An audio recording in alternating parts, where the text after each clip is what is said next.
الحمد لله وحده والصلاة والسلام على من لا نبي بعده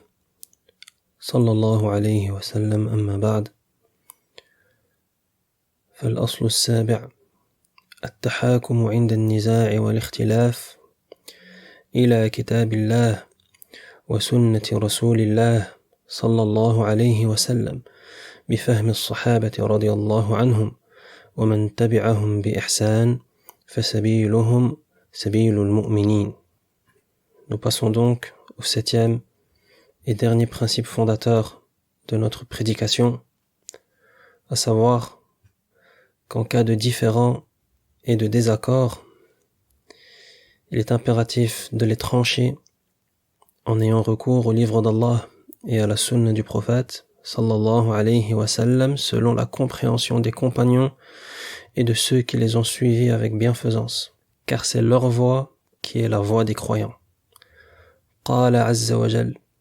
ومن يشاقق الرسول من بعد ما تبين له الهدى ويتبع غير سبيل المؤمنين نوله ما تولى ونصله جهنم وساءت مصيرا.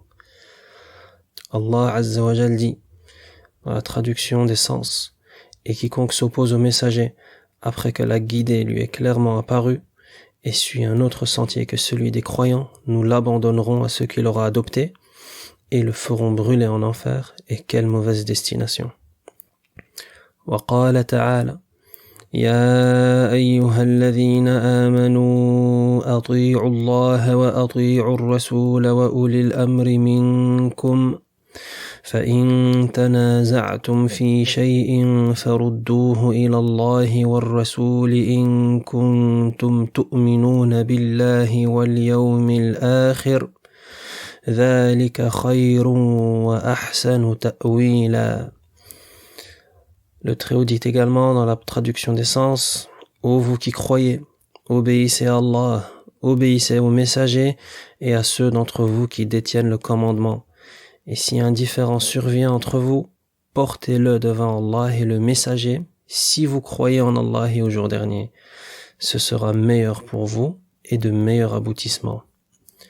وَالرَّدُّ إِلَى اللَّهِ الرَّدُّ إِلَى كِتَابِهِ. Et dans le verset, lorsqu'il est dit de porter le différend devant Allah, cela signifie en fait de le confronter et de l'analyser à la lumière du Coran. والرد إلى رسول الله الرد إلى سنته صلى الله عليه وسلم. Et porter le différend devant le messager d'Allah sallallahu alayhi wa sallam revient en fait à le confronter et à l'analyser à la lumière de la sunna du prophète sallallahu alayhi wa sallam. ولما كانت العقيدة توقيفية لا تتلقى إلا من الوحي المعصوم فإنها يرجع فيها إلى كتب علمائنا المتقدمين من سلفنا الصالحين. De plus, étant donné que la croyance est une discipline qui est dite tawqifiyya, c'est-à-dire que ses limites sont fixées exclusivement par les textes sacrés, il est donc impératif de prendre cette aqida de la révélation infaillible d'Allah Azza wa Jal. Il est aussi impératif de constamment revenir aux ouvrages des premiers savants que sont les pieux prédécesseurs. Grands ouvrages comme Usul al-Sunnah l'imam Ahmed, comme le livre intitulé Usul al-Sunnah de l'imam Ahmed, et l'ouvrage intitulé As-Sunnah لولده عبد الله والخلال وابن أبي عاصم وابن أبي زمانين, de même que l'ouvrage intitulé As-Sunnah du fils de l'imam Ahmed ou d'Al-Khallal ou d'Ibn Abi Asim ou d'Ibn Abi Zamanin. والشريعة للآجري, de même que الشريعة d'Al-Ajurri,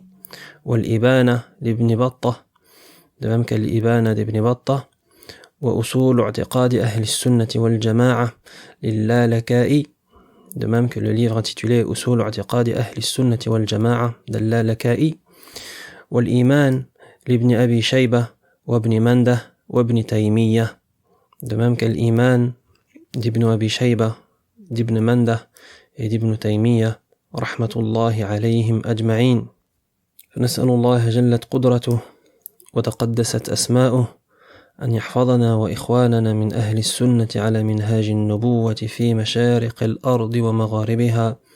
وصلى الله وسلم على نبينا محمد وعلى آله وأصحابه وسلم تسليما كثيرا. C'est donc par la grâce d'Allah que prend fin la lecture et la traduction de ce livret, court de par son nombre de pages, mais immense de par les principes et les fondements qu'il renferme. Livret intitulé « Ceci est notre prédication » هذه دعوتنا de notre noble cheikh Abu Abdillah Muhammad ibn Saïd Raslan hafidhahullah ta'ala, accompagné de quelques rajouts de son fils, le cheikh Abdullah, et tout cela au cours de séances ayant débuté